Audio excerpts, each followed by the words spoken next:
भगवान जगन्नाथ की कहानी।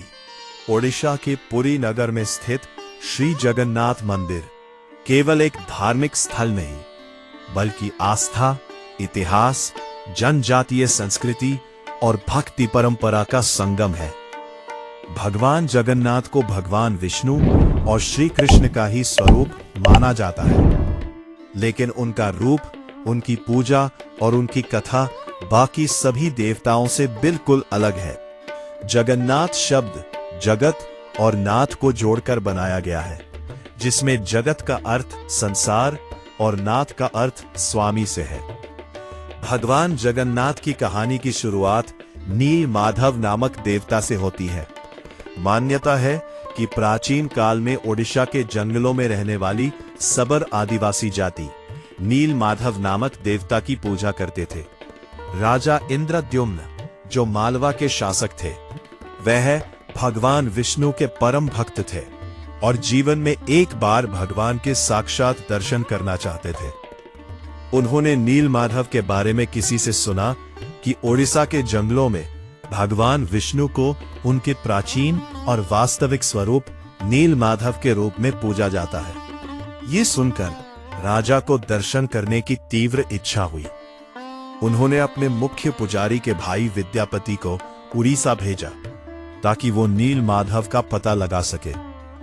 एक लंबे थकान भरे सफर के बाद विद्यापति उड़ीसा के जंगलों में पहुंचे तथा लंबी खोज के बाद विद्यापति की मुलाकात सबर जनजाति के प्रमुख विश्ववसु से हुई, जो गुप्त रूप से नील माधव की पूजा करते थे। विद्यापति ने उनसे नील माधव के दर्शन कराने की विनती की, लेकिन विश्ववसु ने साफ इनकार कर दिया। वहां नील माधव की पूजा एवं दर्शन पीढ़ियों से केवल वहां की जनजाति ही करती आ रही थी। विद्यापति वहीं रुक गए जब तक वो नील माधव के बारे में पता नहीं लगा लेते। समय बीतने के साथ उन्हें विश्ववसु की बेटी से प्रेम हो गया और दोनों का विवाह हो गया।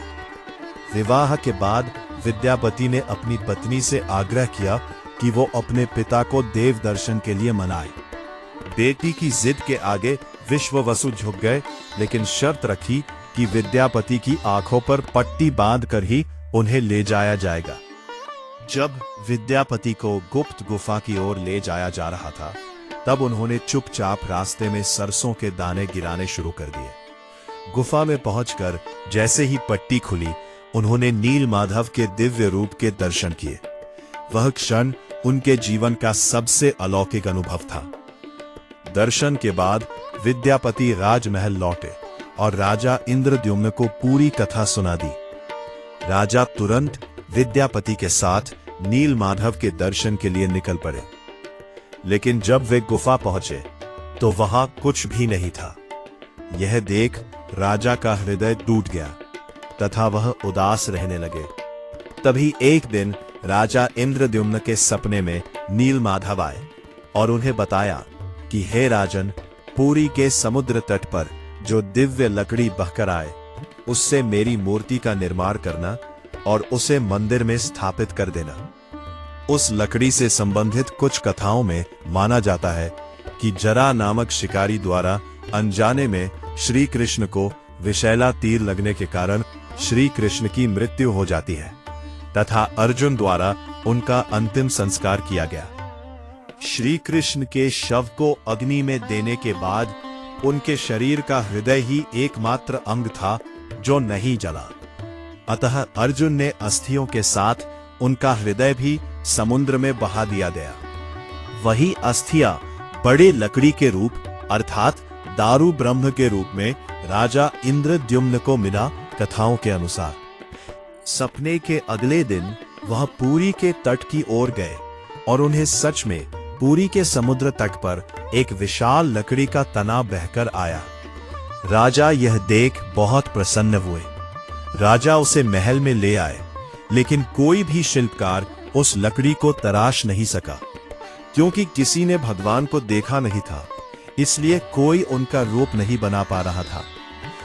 कुछ दिनों बाद एक वृद्ध बढ़ई वहां आए। उन्होंने राजा से कहा कि वे मूर्तियां बना सकते हैं, लेकिन एक शर्त रखी कि 21 दिन तक कोई दरवाजा नहीं खोलेगा। राजा ने शर्त स्वीकार कर ली। कई दिनों तक अंदर से किसी तरह की आवाज नहीं आई। 15वें दिन रानी का धैर्य टूट गया। उन्होंने राजा से दरवाजा खोलने की जिद की। राजा ने जैसे ही दरवाजा खोला, बढ़ई अदृश्य हो चुका था।